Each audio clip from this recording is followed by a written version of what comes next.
We're making progress technically.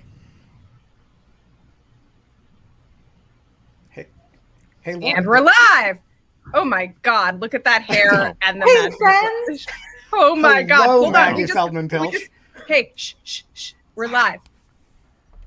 It is Tuesday, September 21st, 2021, 5:02 p.m. And Maggie Feldman-Piltch is here to tell us lies. Or the and truth. her fantabulous hair. But first, a monologue in two parts, none of it being in French because that would be cruel. What do you mean? Wait. You can do the monologue in French.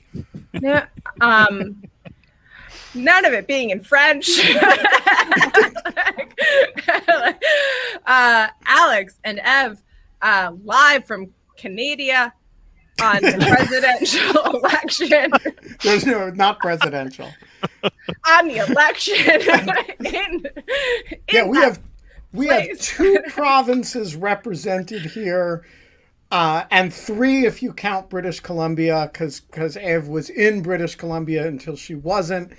You guys had a national election. Most people in the United States did not notice.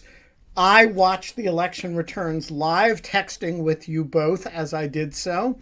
And as best as I can tell, absolutely nothing changed. Alex, the view from Ontario. Well, it's my view. It's not necessarily the view. Yeah, I mean, I've heard the joke about this being the Seinfeld election, right? You know, the election about nothing. And certainly, if you look at the numbers, that seems a fair assessment. Every party ended up within like one or two seats of where it began. So, you know, maybe we're just, you know, a little too comfortable up here. Like everything seemed fine. Yeah, I think most of us have kind of woken up afterwards and saying, what the hell was that for? What was the point of that? Ev, the view from Quebec. I certainly don't represent the view from Quebec. You represent a view from Quebec. I like how you keep trying to like ascribe them like this. Yeah, you represent all of Quebec for purposes of this conversation. Yeah, and they're like typically Canadian, and they're like very polite refusal to speak for more than themselves. You were saying, Ben, that nobody in the States have realized that we were having an election. I would say that it's the same in Canada. Actually, it was really, it was, people weren't following the election. As Alex was saying, nobody really wanted this election. And it turned out bad for Trudeau, who thought that he could have a majority. But because like having an election wasn't the thing that we wanted to have in the middle of a pandemic, he ended up losing. He won the election, but I don't think that this morning he woke up being very satisfied with the results. And even some people, like yesterday, many people were asking like, oh, is he going to resign? So yeah, that's it. What do you think, Alex? Is Trudeau satisfied this morning, or is he singing, is that all there is? So again, I mean, at the risk of just parroting conventional wisdom here, but it's conventional wisdom I happen to agree with, I think it depends on what you choose as your benchmark, right? Compared to what his objectives were and what they thought they could do, you know, a couple of months ago. The election was called sort of beginning of August. And in July, it looked like the Liberals actually could win a majority, given where the polls were. So from that perspective, yeah, this is really disappointing. However, the day that the election was called was the day that Kabul fell. And, you know, there were sort of a whole lot of other events that made Trudeau look a little bit flat-footed, and in the middle of the election campaign, it actually looked like there might be a conservative government rather than a liberal government. So from that perspective, it looks like he snatched victory from the jaws of defeat. And one other question before I vanish you both into the Greek chorus. We had there is a Canadian Trumpist party that has emerged out of the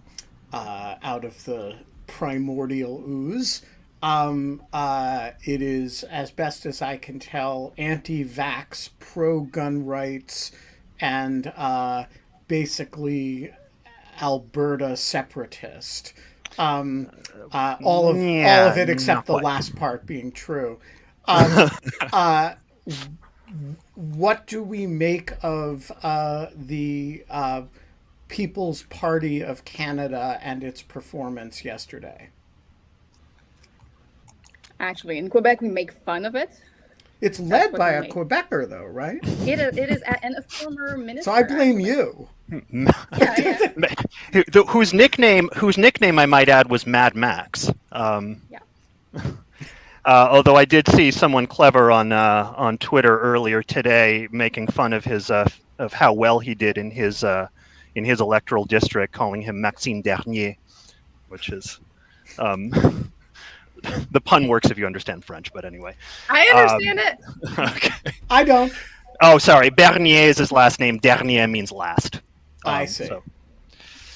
I mean, it's hard to make an exact one-to-one comparison, right? To say that he's Trumpist is somewhat descriptive, but it's also deceptive because, Trump is a very singular phenomenon and a very American one. Maxime Bernier, I mean, he's certainly tapping into a libertarian streak, and despite that he's from Quebec. Well, the region I don't know. You live closer to that region than I do, obviously, Ev. But my understanding is that region actually does have something of a libertarian streak, and he's certainly tapped into a libertarian streak out west in Alberta and Saskatchewan. And a lot of people who thought that the Conservatives had kind of gone squishy soft. Kind of migrated to the People's Party. So you ended up with the Liberals maybe winning some seats that they wouldn't have otherwise, or out west, the NDP winning some seats that they wouldn't have won otherwise. The NDP being our left-wing party. Ev? Well, I don't feel like this party made a huge difference. Even in his own running, he ended up really last. And even if it's a place where you're right. Those are pretty much anti-vax and huge protests about vaccination and liberties, and he ended up losing big time anyway. And he has no seats, so I don't think that it had made a significant difference. It's something to be cautious about, sure. We don't want to end up having similar problems that you might have. But I don't think that we should take him too seriously. All right. So at the end of the day, Canada holds elections. Almost nothing changes. Alex, Eve, thank you for this impromptu appearance. And by the way, that 10 minutes of discussion of the Canadian election is like more than the entire American press has done. Which brings us to Maggie They're our FeldmanPiltch. greatest trading partner. They are. Well, it's important to be good at something. And they're, it's just, it's the country we're all going to flee to when things get too bad here. Maggie, I have already found the lie. Which is? The picture of you that we used for this, that Kate used, doesn't have purple hair. And that picture gets found and pulled for really specific things. This is the first time that someone who actually knows me has used it. Mostly, it was just the first picture. I was just lazy. It was just because the first people one. who put it up, they have actual web expertise and know how to make things. And they airbrushed. They SEO'd it. Yeah. They SEO'd it, and I think it's talk about false advertising, right? Yeah. It made you look, normal. It made you look like not Maggie. Right. All right. So Maggie, do you know the rules of this game? I don't. Okay. So here are the rules. Okay. You tell a story, It can be any length, but we have to take up the whole hour or 49 Don't do minutes what Virginia did it. to us yesterday. Virginia did a 1-sentence story. I wanted to murder her. More like a 20-minute story, but it's, it's up to you. And like Dwayne Best did like 35 minutes. Has to figure out if the story is true. And we have to figure out. So right now, people are already voting. A majority believes you're going to lie. The Which audience, is wild. The audience can change its vote at any time.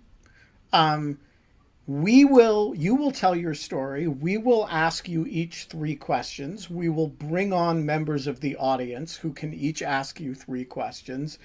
We will then render a verdict. The audience will vote. Kate will announce her judgment. I will announce my judgment. The audience members will say whether they think you are lying. And then you will do the big reveal about whether the story is true.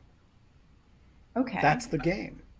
Are there any other rules or practices that I should be aware of in this context? Well, there is a rule, but it applies to the audience, not to you. And the rule is that the audience is not allowed to Google anything that you say to check. They have to use only their internal bullshit detectors. And yeah, that's the game. All right. And I'm just supposed to talk. You're supposed to tell a story. Hey, you like volunteered. Wanted to do this. I know. I just was like, I thought that this was like more back and forth, but you know what? We'll interrupt you and do some back and forth. So that's what I was really asking, Ben. Is like, you have a story to tell, normal? right? Like, yeah. Okay. I mean, now I'm just switching. I'm just switching my vote to no. Because if you haven't prepped for this, unless you're a great con artist, prepped for anything in my life. There we go. Okay. In my whole life. So I do know what story I'm going to tell. I'm being a little facetious, right? I did think about this because there is a certain former leader of an Eastern European country. Oh my God, is it Václav Havel? No, who has also played, or at least been a guest on the show. And so originally, we practiced our stories together. I just have to pull it out of that compartment in my brain. But I will say that, I've never prepped for anything in my life. And is that true? Yes. And that has not stopped me. For better or for worse. So the one hint that I will give is that I don't know, has Quinta ever been on In Lieu of Fun? Mm-hmm. Okay, so Quinta likes to pretend or joke that my nickname is Forrest Gump, because oftentimes I just end up being places that nobody intended on me being. We're not really sure what to do about it. And maybe if I prepped better in my life, that wouldn't happen. So the story I'm going to tell is about what happens when you are accidentally held semi-captive by a foreign power that you didn't realize was holding you captive. Are we ready? We are. Okay. That was a good setup. Right? Because it's like got dramatic tension and there's like... Don't ruin it. Don't ruin it. No. And the other hint I will give you is that some of this is true, but that doesn't make all of it inherently true. Okay? Because this is how I'm playing this game. Okay, but you have to identify the parts that are definitely true. Okay. So the parts that are definitely true are the parts that if the audience was lying, they could Google.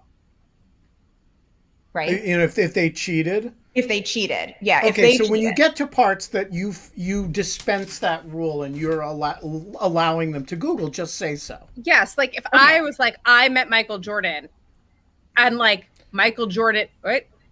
And Michael Jordan like exists, right? Like that's like a Google like that, right? But like no one could tell. I never have met Michael Jordan, but there's no right. So, is Kate lying? Right. So like what the story that I'm going to tell is about work I did on US-Cuba relations, and that premise is true. You could Google that. And so that you did work on US-Cuba relations. Cuba relations, yes. Okay. And that I did go to Havana, Cuba. And all of those things are true.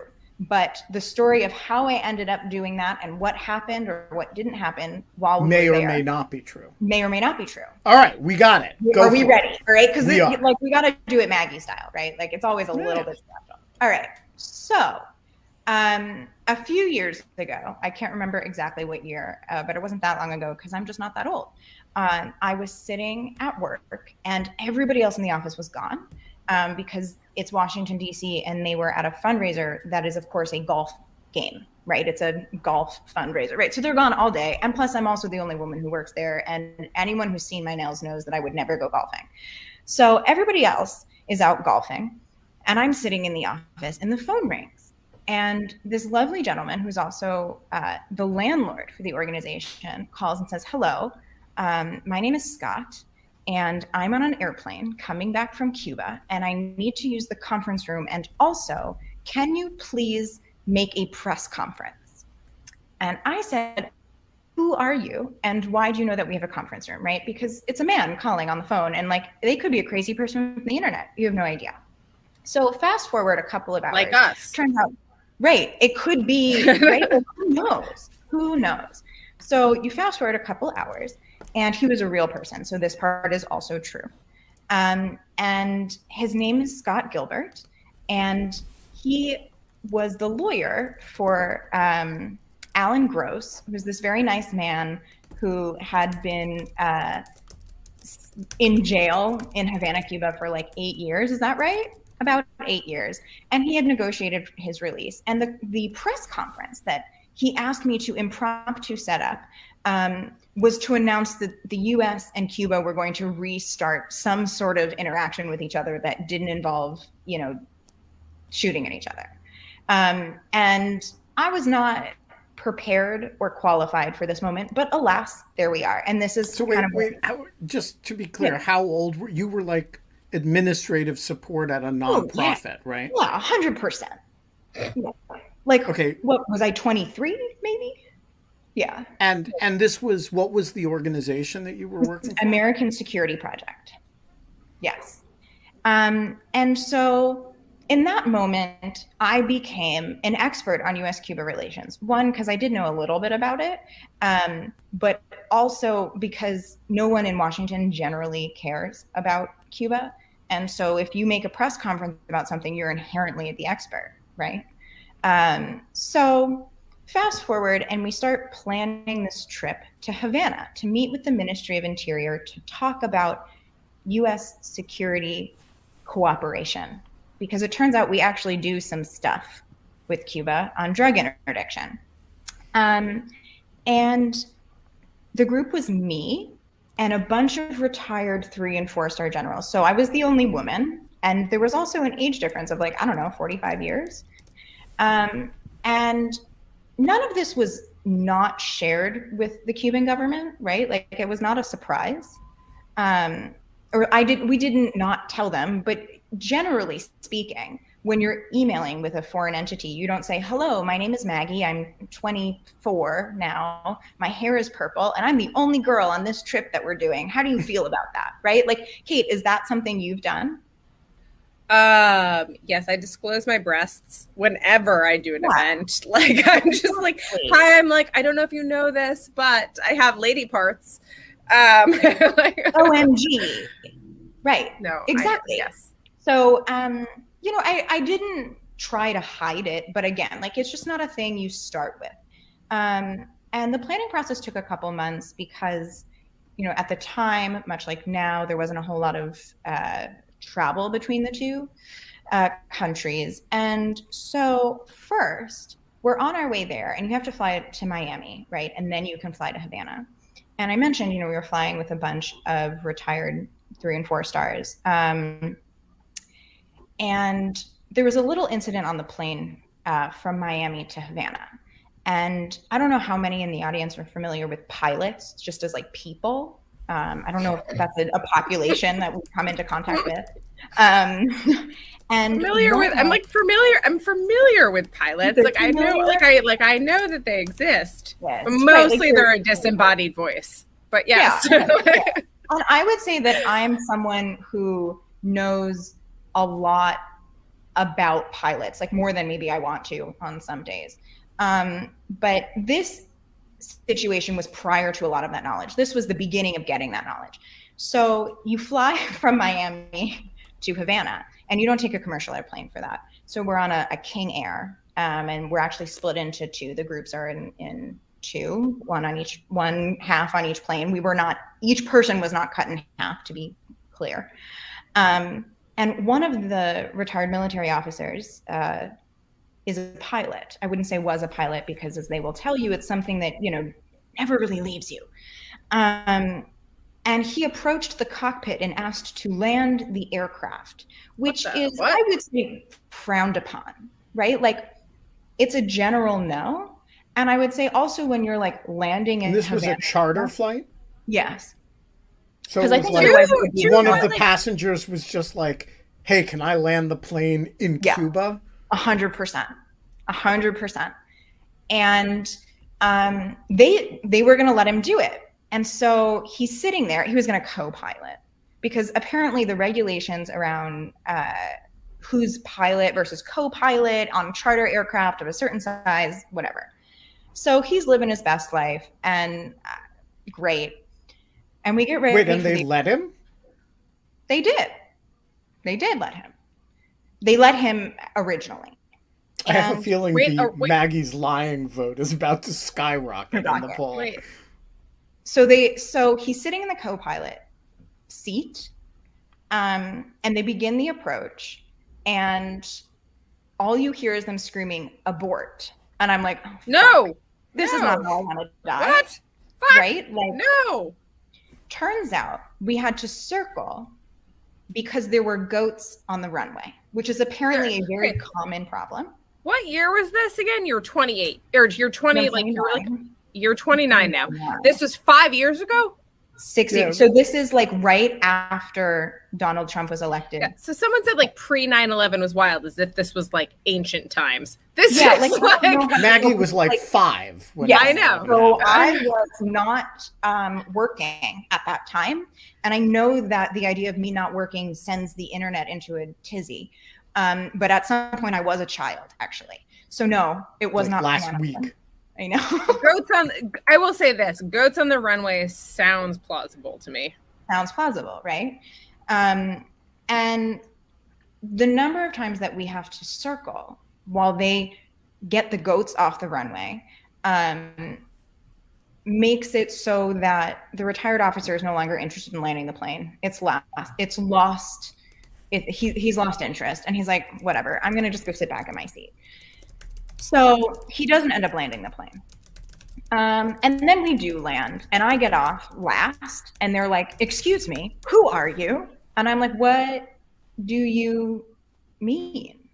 Like, who am I? There's one woman that you've been talking to for like a year. All of these are old white men. Did you think one of them was the woman?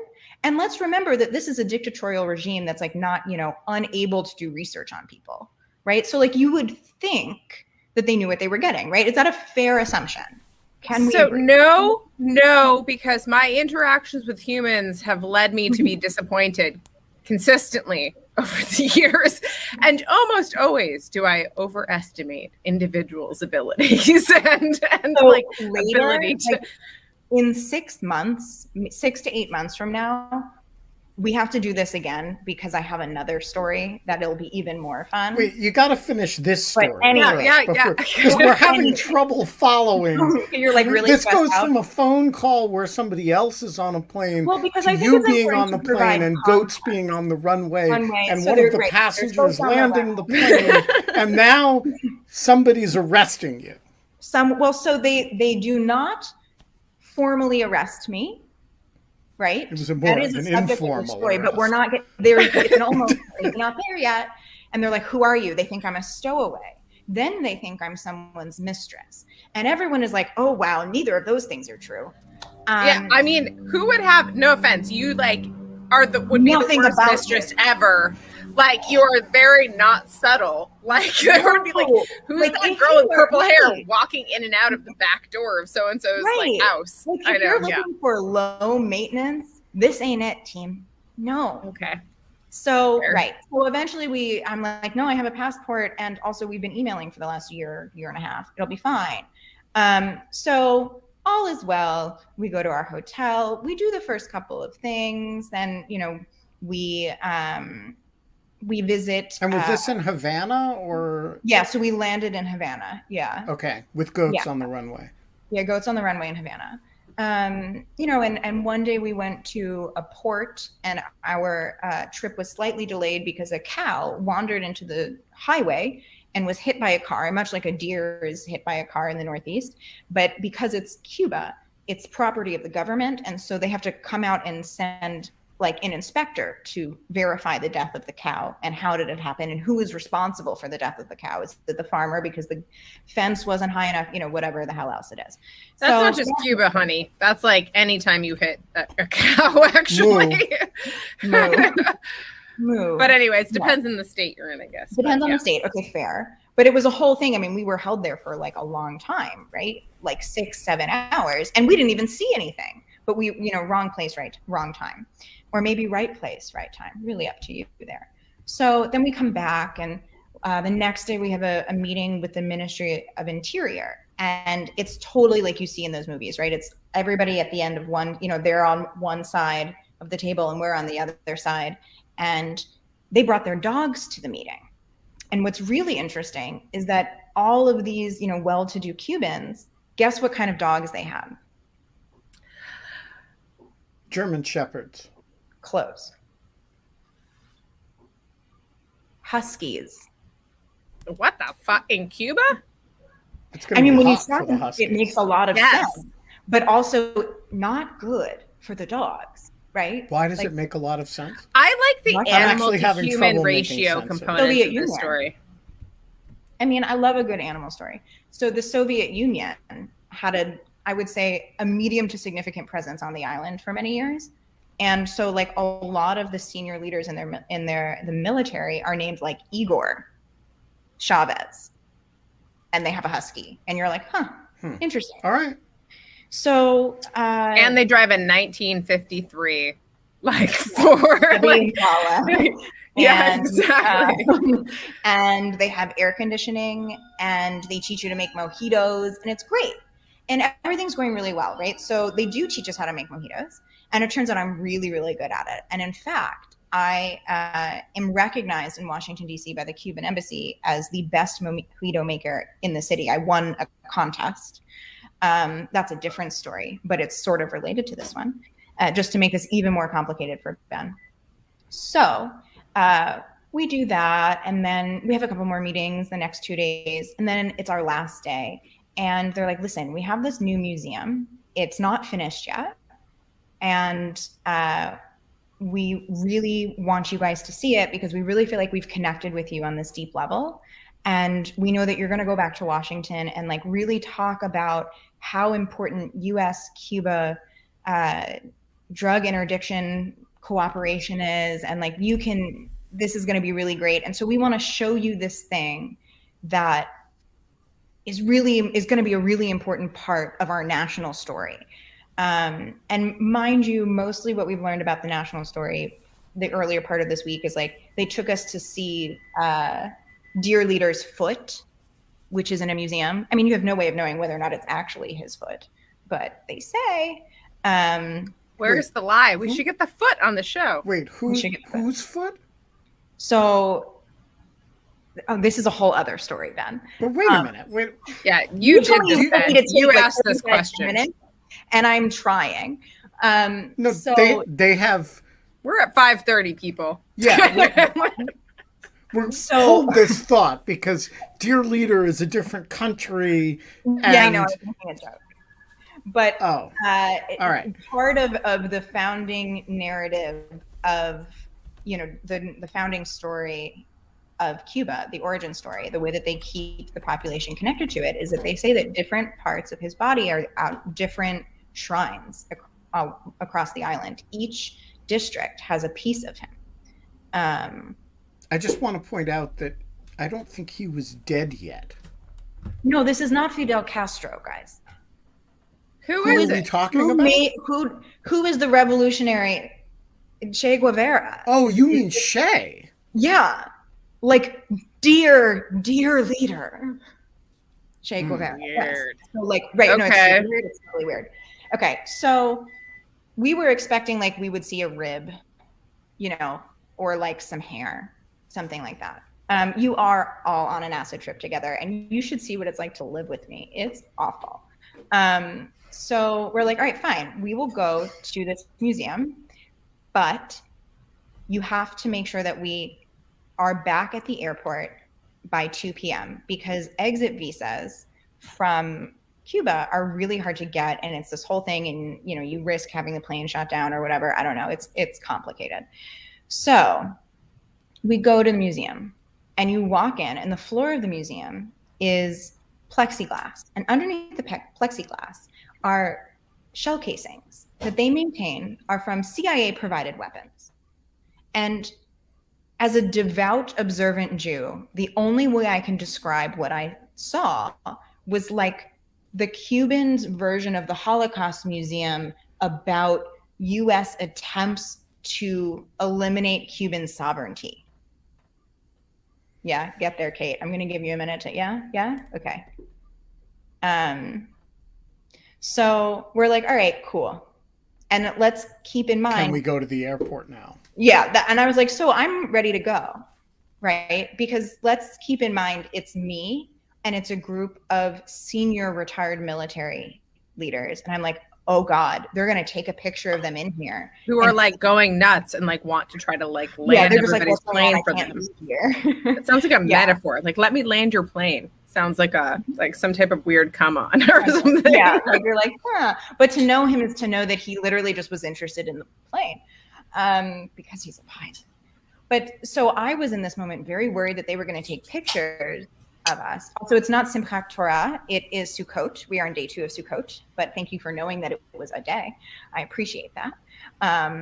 And I was really worried they're going to take pictures of us and, you know, use it as fuel for like, see, there's validity in this story. And I was like, what story? Well, let me tell you, friends, this was a museum to memorialize all of the people who had been murdered by the US government in Cuba's fight for independence. And cool. Great.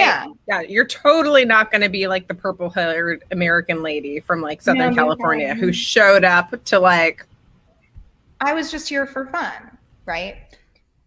And Ben looks like he has a question or is concerned. No. I'm still trying to pick up the thread of the story here. Me too. Because you haven't been held captive yet. Well, I was almost held captive once. But there you go, Ben.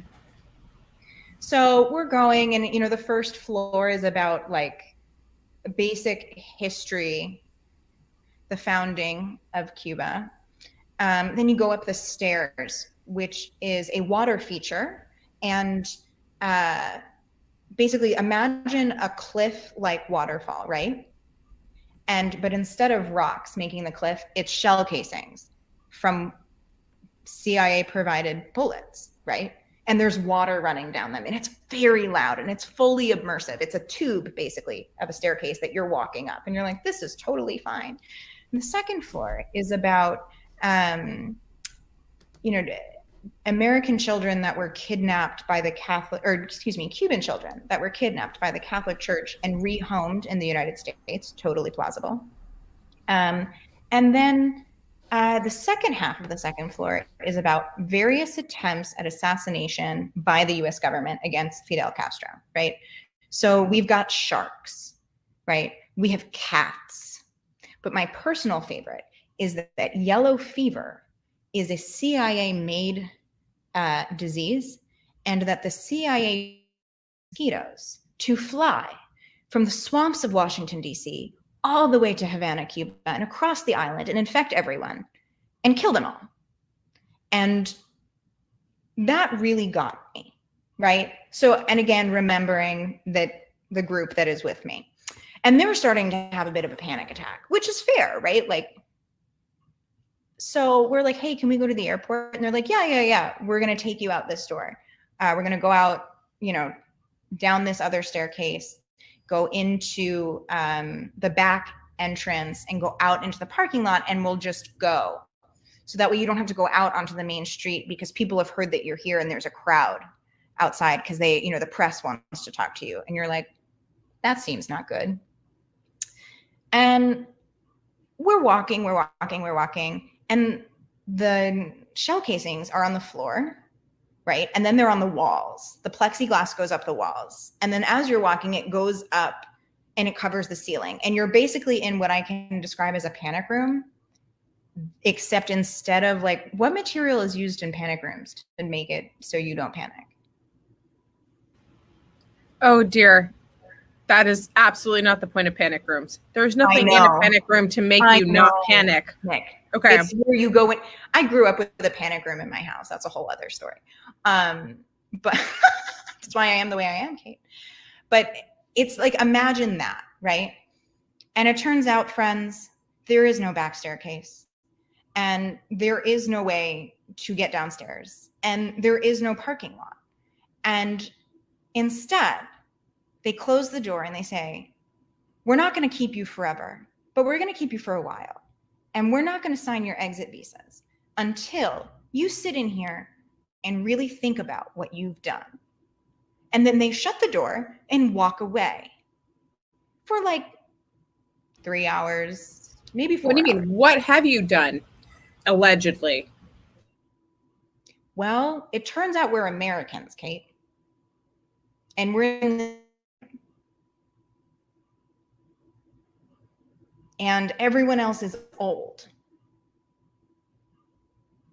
So we sit in there for a really long time. Oh, it feels like a really long time.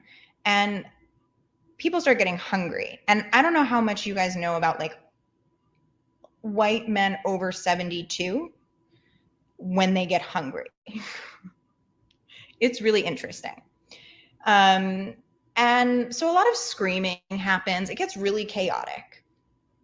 And finally, they open the door to say, does anyone want, anything to eat?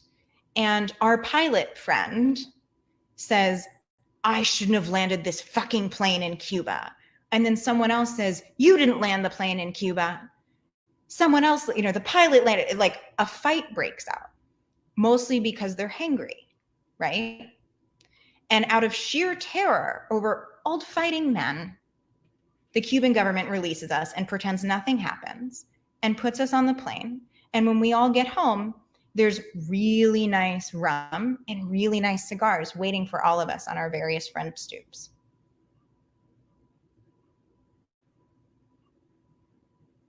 Ben, why are you muted? Why can't I hear you? Can you hear me? Now I can hear you. Now I can.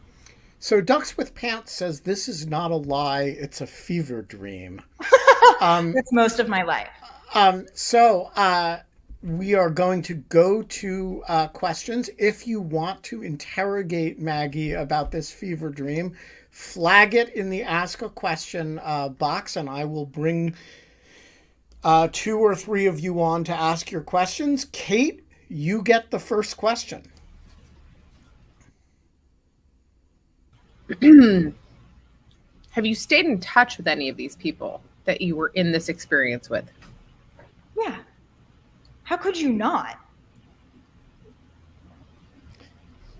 I know them quite well. KK, what? And Maggie, I just addressed we're all the same to you? No, I was looking at you, and I want to go back to the physical relics of Che Guevara's body in different parts of Cuba. Something I have not previously heard of, which, not being an expert in Cuban politics or history, doesn't tell you very much. But my memory was that Che Guevara was killed nowhere near Cuba, but either in Ecuador or Bolivia or something. It was like Central America or South America. It was South America. How did his foot get to do you know anything about how like his knuckle ended up in one province of Cuba, and like how did this happen? So I'm going to give you my answer, which is just because the Cuban government tells you it's his foot doesn't mean it's his foot.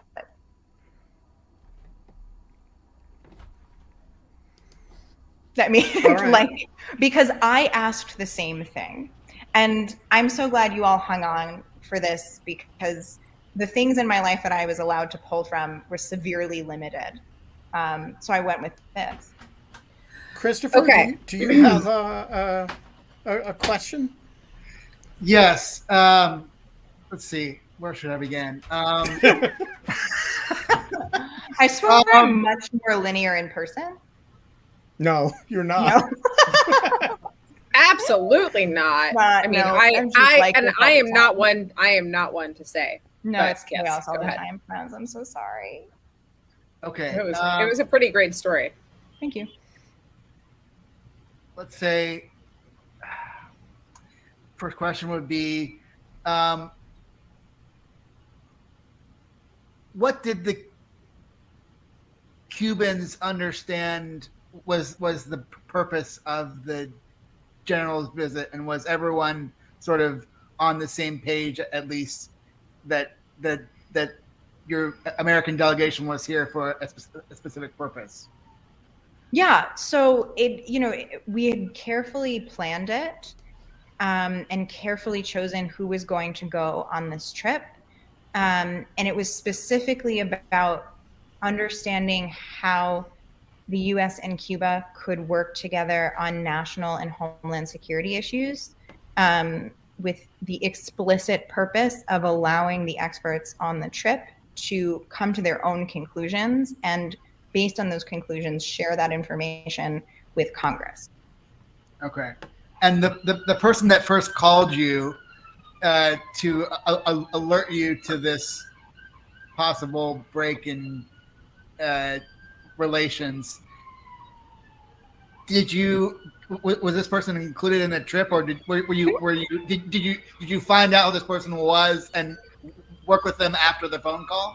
Yes. So he actually, the reason he reached out to the organization and had the phone number at all was because, in addition to being a lawyer, he owned the floor of the building that our office was on. And so he was our landlord, and we just happened to have the larger conference room.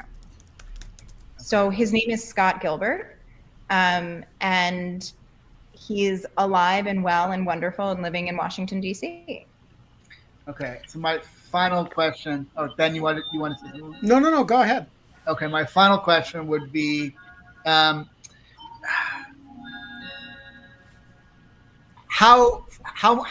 much into the on the ground experience were you before they told you that you were going to be detained and you wouldn't get? I mean, so you wouldn't get your exit visas until you apologized for American actions in Cuba.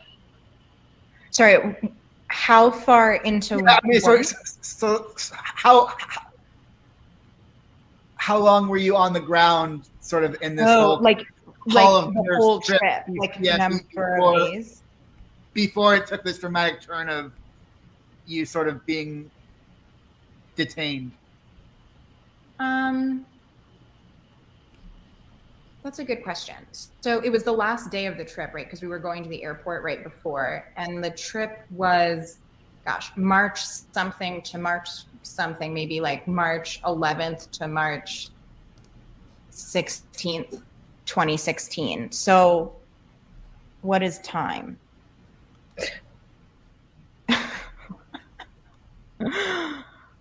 So it was the last day of the trip. Yeah, it was the last day of the trip. I can't remember how many days it was exactly. All right. Daniel, you have 3 questions.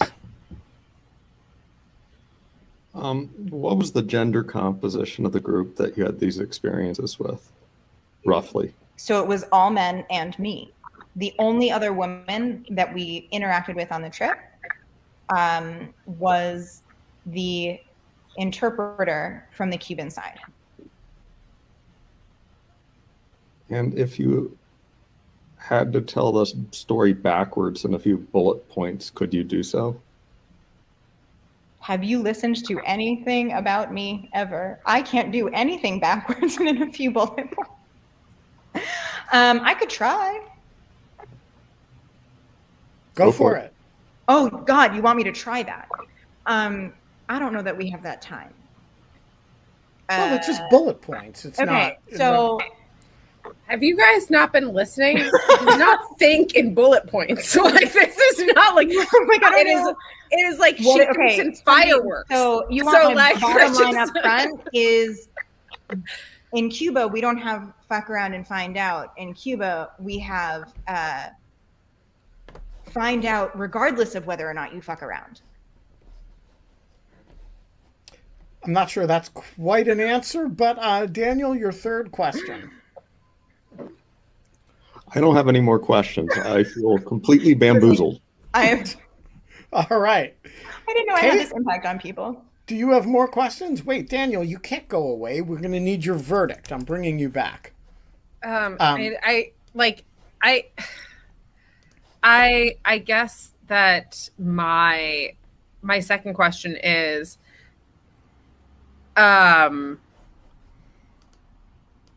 what happened after you got back? We landed at your work. Oh, you mean like not immediately at the airport? You know, it's funny. I actually don't think we've ever talked about it. Yeah. Which is funny because you'd think you'd talk about something like that. I mean, one time I've talked it. Let me take that back. Somewhat recently, I did talk about it with one of the retired 3-stars who was on the trip with me and his wife when we were at Costco during COVID, because we went to Costco together. Kate, your last question. What'd you buy at Costco? Mostly. I mean, imagine how I am at Costco, Kate. I need adults. Yeah, I actually sounds horrifying. And my job is to hold the Post-it notes for. So the senior officer I'm talking about, he is one of our former neighbors, and so we were doing Costco trips with and for him and his wife during COVID. And so my job is to hold the Post-it notes, so I can probably recite from memory what they got at Costco. No, that's okay. Go ahead, Ben. All right, I have 2 more questions. Yeah. Maggie, were you scared? No. You know what? Actually, the thing I was most scared of is that guy, Scott Gilbert, who we could blame all of this on if we want to, had told me explicitly that under no circumstances should I let the Cubans move us off our schedule, because if they do that, all hell breaks loose. And I was terrified that I was going to be in trouble. Good employee. Yeah. One other question. That doesn't sound right. I'm just kidding. So you and I have known each other a long time almost now. Since the time this happened. Yes. Why have you never told me this story? Have I never told you this story? No. Well, I think probably because it may have been overshadowed by like the adventure to Estonia and all the opera singing. And then like that time I got sat on by the president of a defense corporation at the Munich Security Conference because they thought I was an intern. And just like all the other Forrest Gump things. It's not okay to sit on interns. Like, no, it's not okay to sit on interns. And then let's face it, I thought long and hard about, should I do the story of when Mike Flynn pitched building nuclear power plants with the Russians in Egypt? I thought about, should I tell the story of that meeting? And then I wasn't sure the legal ramifications of that story. Yeah, that's okay. All right. So I think we're ready. So I hope I I still want to have say friends the after audience is split. I still The have friends audience after is split 51% to 49% believes you're Really? lying. It's a very close vote. Usually the audience is not split on this. Really? Christopher, what do you think? Is this story true? Yeah, I'm gonna say it's mostly true. There are elements in there, embellishments. Like I think the Che Guevara dear leader thing is not true. So it has like the sort of general ring of truth with some false. We get it. Yeah. Like With a little mostly. flavor. Yes. There. Yeah. Like an embellishment. Okay. Artistic Daniel. licenses, yeah. Daniel? I'm kind of split like the poll. I guess I'll say it's true. I have no clue. The only thing I found odd was the phrase "men over the age of 72." I've never heard that phrase before with such detail. But Maggie. Yeah, I was like, that's the most truthful part of the whole thing, maybe. Yeah. I think that there's nothing weird about that. Okay, KK, what's your verdict? I say it's true, mostly because I don't think that I believe Maggie when she says she hasn't prepared for anything, and so and so you think she wouldn't have? Yeah, she couldn't just make this shit up on the spot. And I also have a bunch of crazy stories like that I've been like kind of toying with, and I'm like, I should tell these stories, but like, I don't know.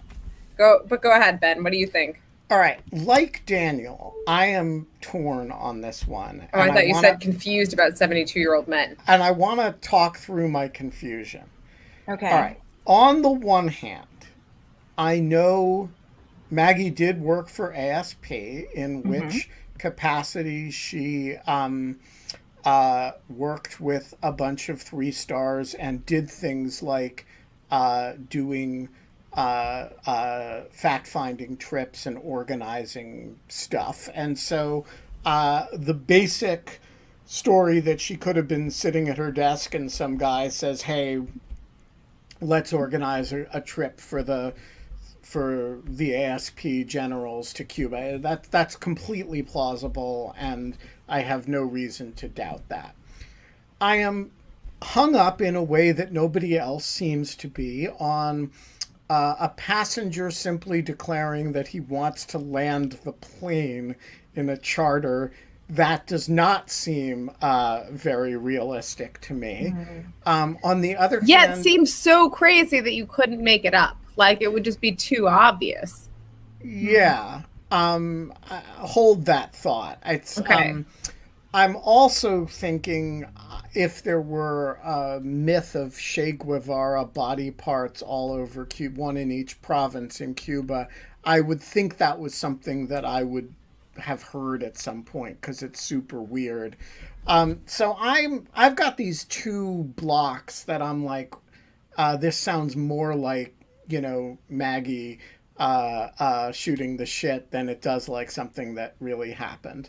But then the core of what happens in the story, which is, you go to, there are some meetings where, okay, people bring their dogs. Maybe that doesn't bother me terribly. I'm super into it. I brought my dog to a conference last week, and no one thought it was weird. So I don't have a big problem with the meetings, and then they take you to a propagandistic museum. Actually sounds about right, and that the museum is one of U.S. barbarities against the Cuban people. That sounds right. So the only part of that part of the story and then they hold you there for a few hours to menace you, and to emphasize that they could. But then there's rum, like that all sounds right. So I'm kind of with Chris that there is like the basic story makes a lot of sense. I have reservations about the guy landing the plane, and the Che foot thing. And so I'm going to go with it's probably true because I think it is more likely that something like those things happened, or at least the Cubans said they happened, than that Maggie just made that up on the spot. So I'm going to also go with basically true, maybe with slight embellishments. Interesting. Maggie, it's time for the big reveal. Every single part of it was true. And I actually now have the pictures for you, if you'd like. Do you have a picture of Shay's foot? I have a picture of where they say Shay's foot is. And for the record, is it skeletal or is it like, was it like? You can't see it, but here's the floor I was talking about. Oh, right. Yeah. Shell casings. Shell casings, right? And you're like, oh, and here's the water feature with the crosses and the shell casings that I was talking about, the tubular staircase. Shay's foot is wow. Let's see which one is the best picture. I took a couple because it was weird, right, guys? And no, totally normal. Totally disembodied feet. Disembodied feet. Here's the house that it's in, actually. Sorry, I have a phone call coming in that we don't need to. Here's the building it's in. It says Che. Yeah. Yeah. But I think for me, the picture that says it all is this one.